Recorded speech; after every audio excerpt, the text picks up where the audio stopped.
there's a lot of different, theories and ideas, and I have my own.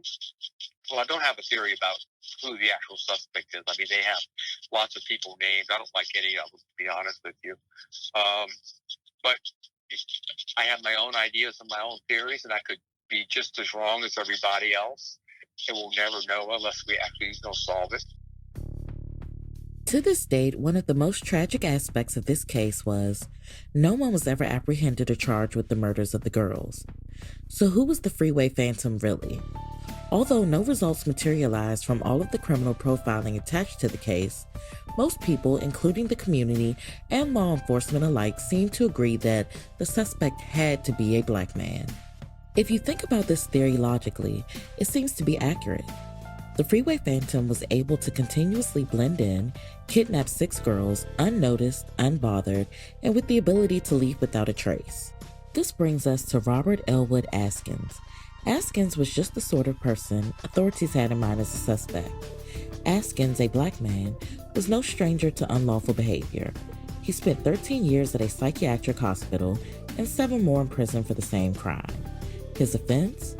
Poisoning a sex worker with potassium cyanide. Askins at the time was middle-aged and worked at St. Elizabeth's Hospital as a computer technician, the same psychiatric hospital he was admitted to years prior. One thing that continued to stick out to investigators was Askins' use of the word tantamount, not a very common word to use. It was allegedly one of his favorites. Let's listen to Romaine Jenkins speak on this suspect. I would say the best suspect of all, and I really still am kind of apprehensive about him, is Robert Askins. If you wanted a suspect who you could pretty much connect with a lot of the way the cases happen, Robert Askins would have been the person. I didn't like him as a suspect because I felt he was too old. He was around 50 when these cases were happening. And I didn't feel that the person who was responsible for these cases was in his 50s. Yeah, exactly. But everything else kind of matched up to him. He had murdered before. He kidnapped women off the street. He made them write notes. The term that was used in the letter was used in the court proceedings against him. Right. So there were a lot of things. However, what kind of cleared that up was that none of the forensic evidence matched him. So that kind of shot him down. Records pertaining to the details of Askins' release from prison appear to be a bit unclear. Shockingly, Askins was released because of a legal mishap, not because of time served. In 1977, however, Askins found himself back on the wrong side of the law. He held a 24-year-old woman at gunpoint, kidnapping her and bringing her back to his home where he beat and sexually assaulted her. Askins was convicted and spent the rest of his life behind bars, never quite fitting the mold for the Freeway Phantom murders, but always remaining a favorite for detectives on the case. No doubt in my mind that whoever this person was, he was from the community, that he had knowledge of the victims, and some of the victims had knowledge of him. Right. And he was able to move around in our neighborhood. That's why he was able to move around in our neighborhood, and there was no suspicion that he was involved in it. I firmly believe he knew Brenda Whodunit. I think probably the key to solving these cases is the Whodunit case.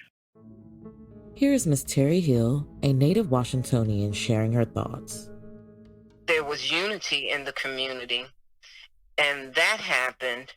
It's like, okay, somebody's not right, and we all thought that it was a St. Eve patient that was, like they call them outpatients that come in and then they can leave. They come get their meds or their shock treatments or whatever, and then they leave because St. Elizabeth was right there on Alabama Avenue. All Martin Luther King, Alabama, St. Elizabeth circled them whole blocks up and down Alabama Avenue and Martin Luther King. So we always thought it was a crazy person from there. That's what we thought. But, like I said, we never really heard anything on the news. And then as the years went on, then they were saying something like, oh, it was a cop who did it. Collectively, the departments were able to agree on the suspect being a black male in his mid-20s. According to the FBI, this was the official profile of the Freeway Phantom suspect. Employed with a day job, between the ages of 27 and 32, have at least a high school education with either average or above average intelligence, be a charming young man who struggled to maintain healthy relationships, likely living alone or with an older woman, and having known the neighborhoods well where he committed his crimes. After looking at this list, so many people could have been considered a suspect. With the FBI being involved in this case, resources are more available for this investigation. Yet, these are the best results they determined in relation to this case. Such a broad spectrum. Here is James Trainum again. Leads. Right. But one of the major anchor points was down where the first victims went missing in that general area. So one of the theories was that he actually lived, worked, or frequented that area. He may have known at least one or two of the victims. And it was after the second victim disappeared, even though there wasn't a lot of police activity down there at the time, he probably felt the neighborhood pressure because the neighborhood was talking. The neighborhood was concerned. So he might have been the neighborhood weirdo, who knows? But whatever, we felt like that's why he left the area, went out into other parts of the city in order to divert attention from himself down there. With the FBI participation dwindling down because of the Watergate scandal, they would not assist much with the case until after 1974, where they would create a task force of 100 federal agents and detectives from the FBI and several Maryland police departments. This gave the 4 different DMV jurisdictions time to fuss over the cases. Those jurisdictions included the Metropolitan Police Department, Maryland State Police, Prince George's County Police Department, and Maryland Park Police. It is a well-known fact that interagency collaborations have their own issues, and officials felt this was a tactic made by the Phantom to throw the case off, muddying up the waters with the several different opinions. A lot of times, law enforcement, when they get a case like this, they don't want to consult with experts because they think that they are the experts. They want to be the experts. But as a result, you miss a lot of stuff. Since most crimes are committed by people that are within our circle, that's where we look. We look there first. And if there's not within the circle, then we start having problems, especially in pre-DNA, pre-tag reader, and camera surveillance and all that. Those days right there. So also the fact that we have so many different jurisdictions looking into it as well. If you have like the FBI, PG County, Maryland State Police, U.S. Park Police, all these people, you think law enforcement works together well, and typically we don't. We have a tendency not to share information, either intentionally or accidentally, just through poor communications, things along that side. So it was probably a combination of things. Probably all of the above. I think whoever did these cases he outsmarted the police. When you talk about the efforts of the police, this probably was the most extensive investigation done by the local police, PG County, the FBI, and the Park Police that was ever conducted in this city. At one point, they had over 100 FBI agents working on these cases. So it wasn't for a lack of manpower that these cases were not solved, because they had plenty of manpower. They followed every lead. Everybody was a suspect, from priests to doctors to psychiatrists to school teachers, you name it. Every pedophile, all these people were investigated. This was most apparent with the Green Vega Gang, which were a handful of men that were placed high on the suspect list. A small gang that operated around the DMV area mostly sticking to DC and a few areas in Maryland. These men would ride around in a green Chevy Vega, kidnapping and sexually assaulting young women in the area. Once the Phantom killings came to an end in 1972, most of the members were already incarcerated at Lorton Reformatory Prison in Lorton, Virginia. When we started researching this case, naturally, Google was our first stop. There was a lot of information about the Green Vega gang. They were allegedly responsible for 100 plus sexual assaults in the DC area. So authorities received a phone call from an informant inside of Lorton Prison. He was an alleged acquaintance of the gang. They go to interview one of the members, Morris Joseph Warren, and he sings like a canary. According to officials, he began giving signature details pertaining to the cases, placing one specific member at the scene of the crimes, even going to abduction and disposal locations with officers on more than one occasion. Warren had alibis for every date and time he claimed the crimes were taking place. So investigators assumed this information was coming from the person Warren was implicating, one of his fellow gang members. Warren had agreed to cooperate with investigators if his name was left out of it for fear of retaliation against him. But Arthur A. Marshall, PG County's state attorney at the time, had other plans. He leaked news of a Lorton inmate assisting with the Freeway Phantom case. This was all to boost his numbers for the re-election, which was happening around the time. Warren stopped speaking with officers and recanted every prior confession, calling it an elaborate hoax. Warren later admitted to making everything up so that he could receive an earlier release date with a plea deal. Ended up getting sidetracked with the Green Vega guys. Okay. And they spent countless hours investigating them and all the cases they were involved in and backgrounds on them, and they were really barking up the wrong tree. They wasted a lot of time. This is my opinion. Right. There were several suspects in the Freeway Phantom case, but there was never a solid one. There was always something that didn't quite fit, be it a conflicting alibi, lack of motive, or means. The person who called to let the police know that the bodies were there may have been the killer themselves. So a lot of times we don't solve crimes just because the person got lucky.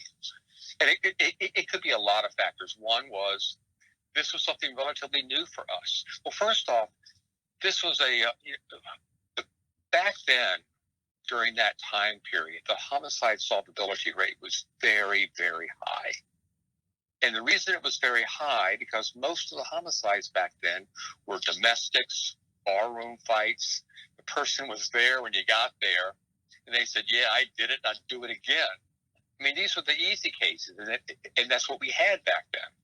Cases like this are the very same cases that we have problem solving now. First of all, the person was from the community. He knew D.C. quite well. And I wouldn't be surprised if he was born and raised in D.C. He was intelligent. I won't say intelligent, but he was cocky enough to lead to take these victims from heavily densely populated areas of the city. None of these girls were taken from secluded areas. It wasn't. And one thing I know about the black community, very little goes on in the black community that somebody doesn't see.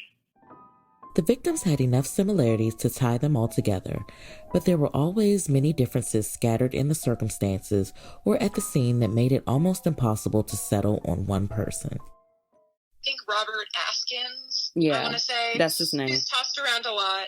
Yeah, I don't think it's him. I just don't think it sounds right.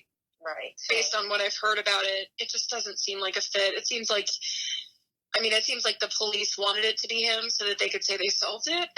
Exactly. Because nobody cares that you lost DNA evidence when a case is solved. That was Katie Meixner, a local Reddit user who follows the case. I said, how have I never heard of a serial killer? 6 girls, it's definitely a serial killer. And how have I never heard of this? And I live, I drive on these highways. I live right here. I've lived here my whole life, and I've never heard of this. I've heard of so many other cold cases that are local. I've heard about so many other, murders, serial killings. Obviously, DC Sniper is much more recent than this, and that's solved. But still, you hear about these things all the time, and it just kind of stunned me that I'd never heard about this case. So I did a lot of research on it. You kind of fall down a rabbit hole quickly with this case. So I did some research on it, and then I searched around on Reddit to see if people had written about it before and what was out there, and there wasn't really much information. So I just decided to do a write-up on it and see what people thought. So it feels good to kind of know that other people care about it. That was a nice thing about you reaching out too, just knowing, people are paying attention to this, and it's not just going to get kind of lost as time goes on, because at this point, it was so long ago. Was it possible for the killer to be transient?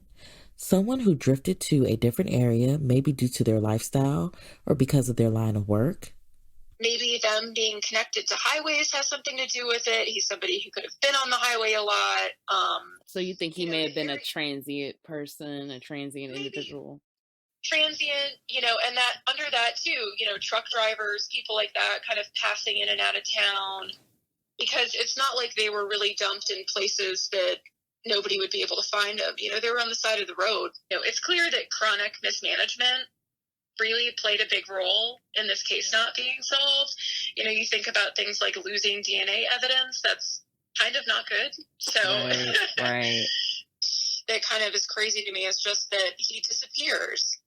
He's there for, in April, then 2 murders in July, and then he's gone, and then he comes back in October and November, and then he's gone again.